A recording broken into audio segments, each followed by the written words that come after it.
Search is everywhere. The question is, are you showing up? This is Search as a Channel.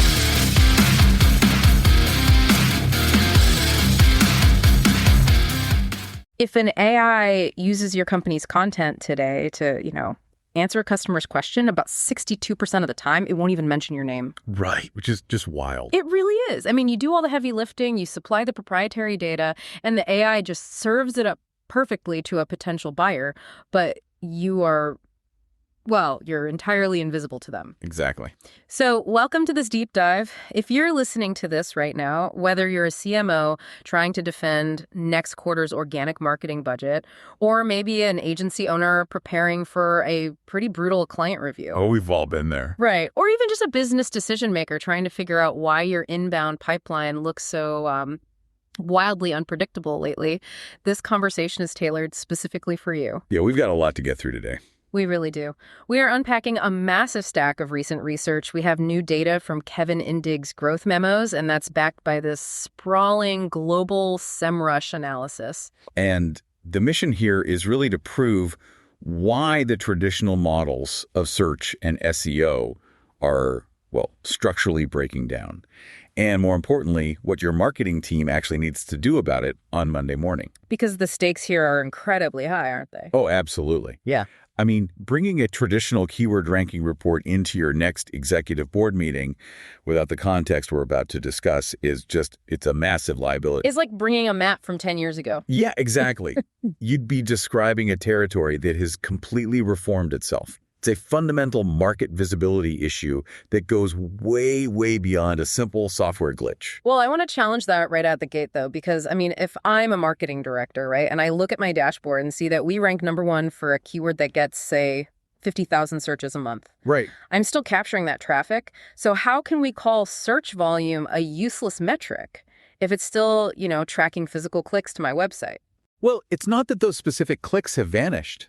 It's that search volume has become a lagging indicator for a really rapidly shrinking slice of total buyer intent. Okay.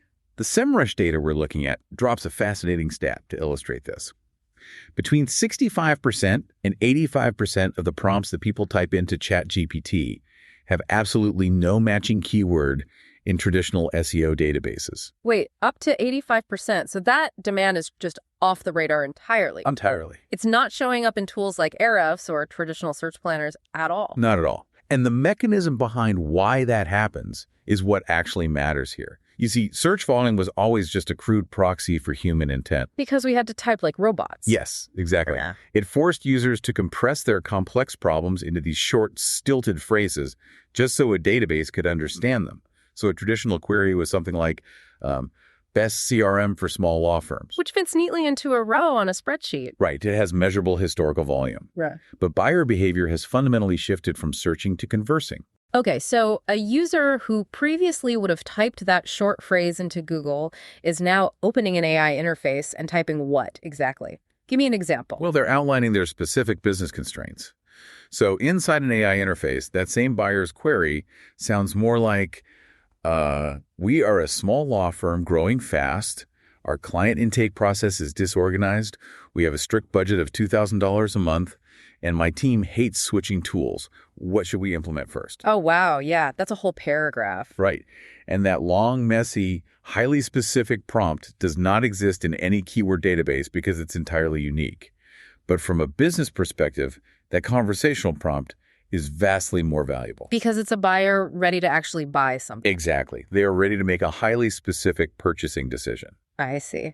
It's the difference between measuring the ripples on the surface of the water versus measuring the deep undercurrents. That's a great way to put it. The keyword tools only measure the ripples. It really sounds like looking for your lost keys under a streetlight just because the light is good there. Yeah, exactly. So if your agency strategy still starts and ends with a keyword export, you are optimizing for the wrong language. You're optimizing for an outdated syntax, while your actual buyers are having these rich, context-heavy discovery conversations with AI models. And that leads to a very dangerous assumption in the marketing world right now. Let me guess. If all of this high-intent demand is shifting to AI platforms, the natural assumption for a CMO is that Google is dying. Yep. And so we need to divert our entire organic budget away from traditional search and pour it into AI optimization. That is the assumption, yeah. Yeah. But the data tells a completely different story. It completely shatters that narrative that AI is a one-to-one replacement for traditional search engines. Interesting. Instead, what we're actually seeing is the evolution of a connected discovery loop. Okay, let's pull the numbers from the growth memo to ground this because I think this is crucial. The research shows that ChatGPT's outbound referral traffic, which is the traffic it sends out to external websites, grew 206% year over year. Which is massive. Massive. But the critical data point is where that traffic is going. The share of ChatGPT's referral traffic going directly back to Google actually climbed from 14% to over 21%. Wait, so users aren't abandoning search for AI. They're treating AI like the rough draft of their research and then using Google as the fact checker. Exactly. They are just repositioning search within their workflow. Think about the underlying mechanics of how these large language models or LLMs actually function. Right, they're brilliant at synthesizing complex ideas and giving you a baseline understanding. But they lack real-time authority. They hallucinate, you know? They rarely have up-to-the-minute pricing or nuanced product reviews. It's like using Wikipedia in college. Yes.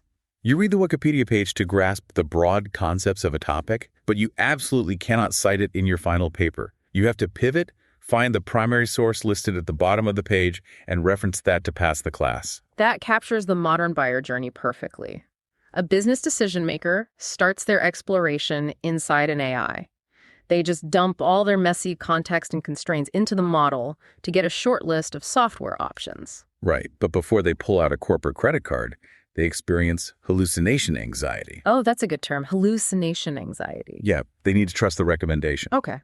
So they take that short list and pivot back to traditional search to cross-reference the AI's claims, read human reviews, and validate the pricing. So as an agency owner, the mandate is incredibly complex. You can't just pick one battlefield. No, you really can't. You have to win the initial recommendation inside the AI, and you simultaneously have to maintain absolute visibility in traditional search to catch the user when they bounce back for validation. Yes, and proving to a client that you successfully initiated that journey inside the AI requires us to look at how visibility is actually measured.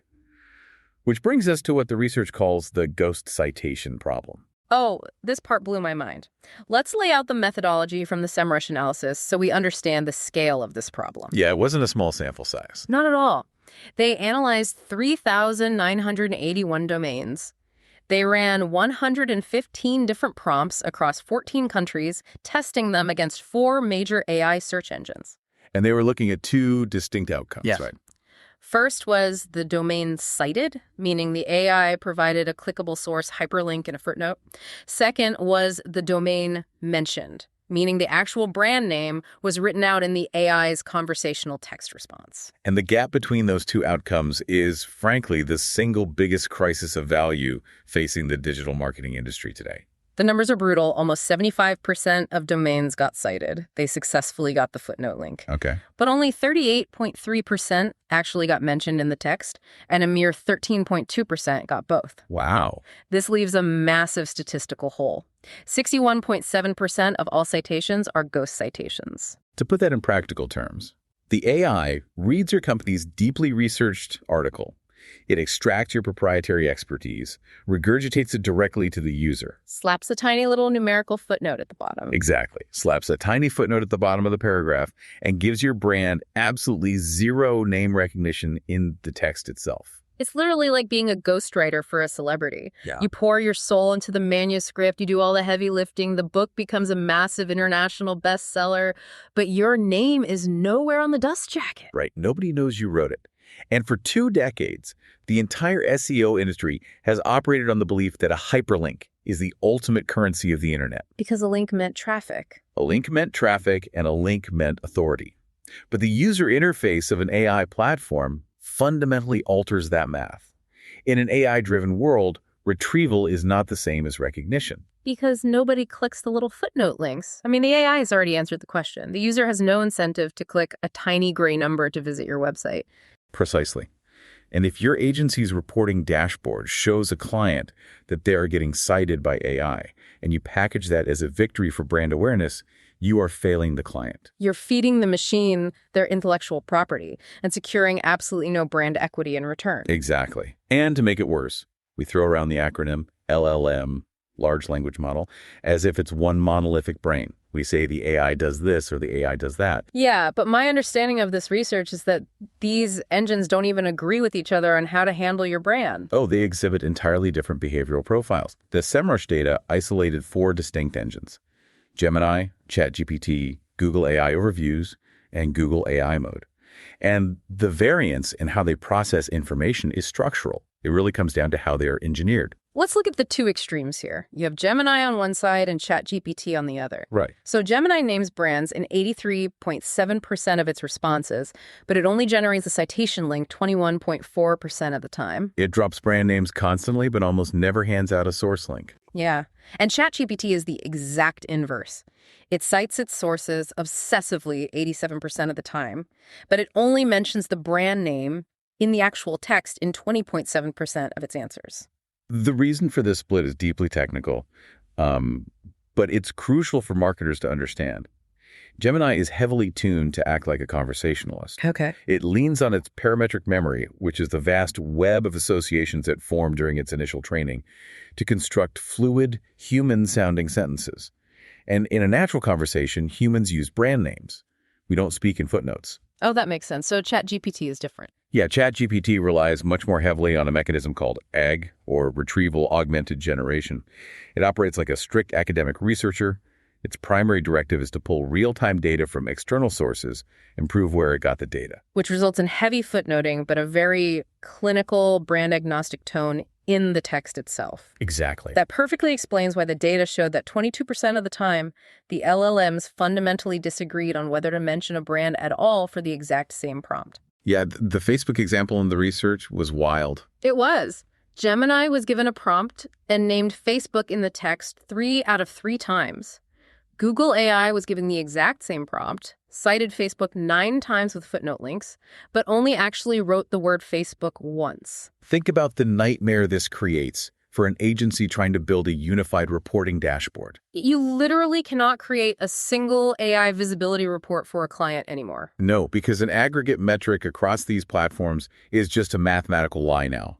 If you average Gemini's high mention rate with ChatGPT's low mention rate, you present a number to your client that doesn't represent reality on either platform. It's incredibly frustrating. You can't just run an AI visibility campaign. It has to be LLM specific. It does. But beyond the engineering of the platforms, there's also a clear bias in who the AI chooses to name and who it ghosts. The research highlighted a massive divide between strong consumer brands and digital publishers. Yes, because the AI evaluates the conceptual weight of the brand itself. Strong consumer brands, companies with a massive multi-channel public identity, get mentioned in the output near 100% of the time. The AI just recognizes them as core entities. Exactly. It doesn't feel the need to link to them to prove they exist. It just discusses them as facts of life. But the content aggregators and the media publishers get completely slaughtered here. I mean, Medium.com was cited 16 times across 3 engines for the same set of prompts and named exactly 0 times. 0. Wikipedia was cited 27 times and only named twice.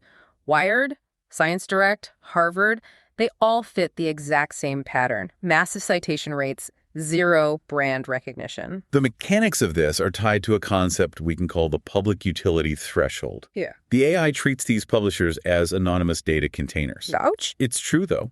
It doesn't feel the need to attribute the information to Wikipedia because the AI considers the information itself to be common, unowned knowledge.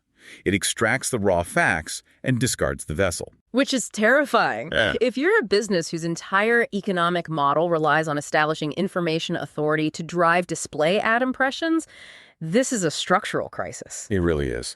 The research even showed this variance extending to geography, controlling for the specific AI model. India and Sweden showed massive brand mention rates hovering around 50%. Yeah, that was fascinating. But Italy, Brazil, and the Netherlands had incredibly low mention rates down around 20%, while their citation rates were up in the 80s and 90s. And while the data doesn't explicitly state why, the underlying mechanism is almost certainly tied to cultural prompt structures.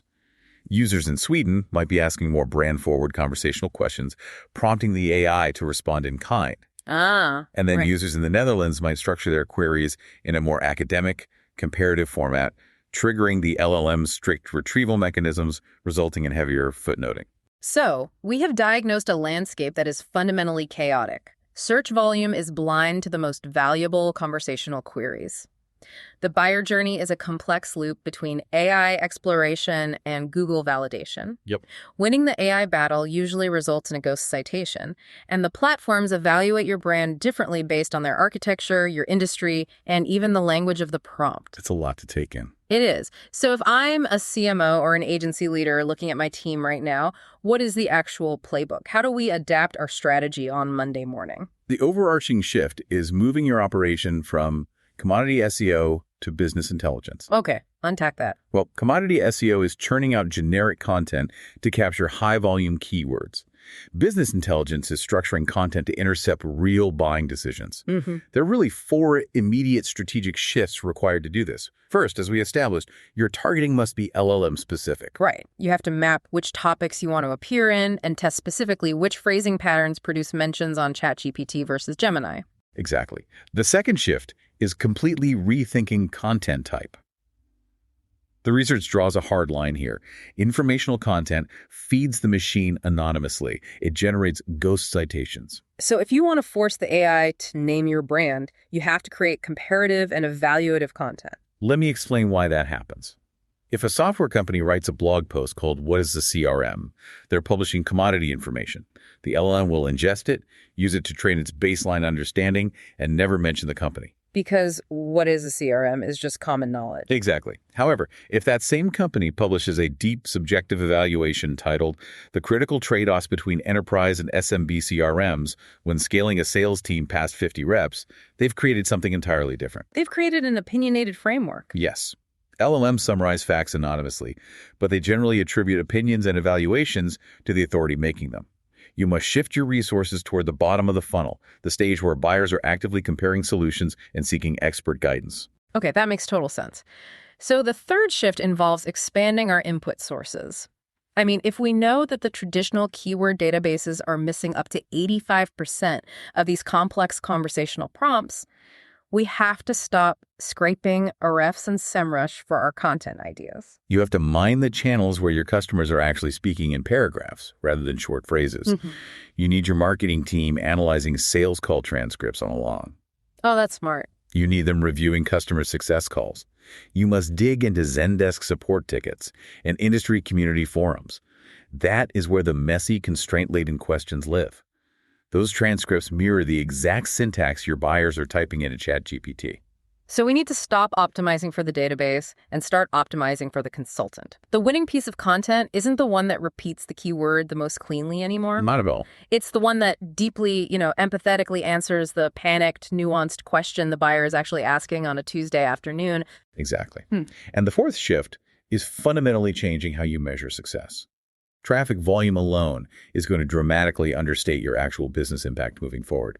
Marketing leaders need to build a new intelligence stack. Meaning you must track your AI referral visits separately from traditional organic traffic. Right. You must utilize emerging tools to monitor brand mentions in AI outputs rather than just tracking footnote citations. And most importantly, you need to measure the conversion quality of AI-influenced sessions, right?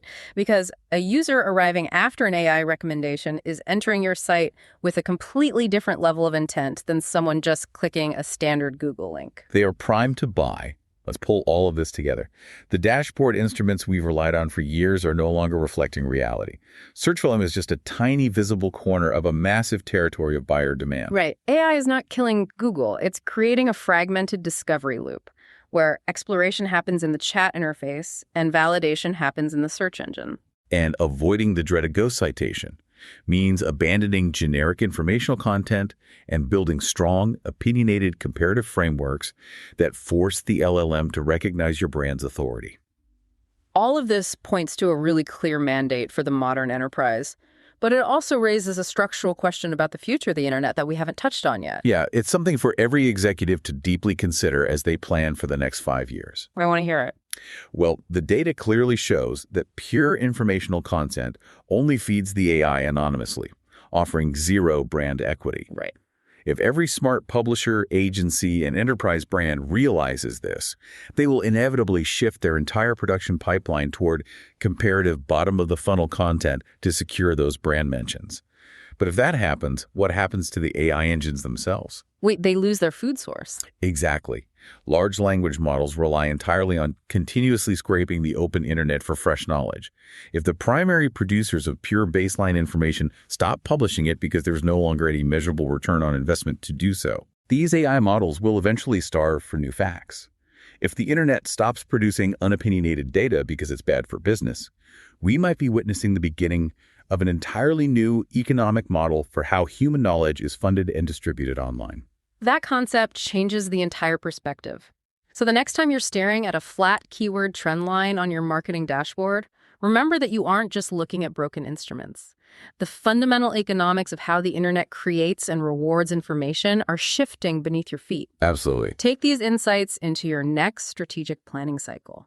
Audit your demand intelligence stack, get out of the keyword databases, and ensure your agency or your marketing team is optimizing for how your buyers actually make decisions today, not just what the legacy tools are capable of measuring. Thanks for taking the deep dive with us. Thanks for listening. And don't forget to subscribe.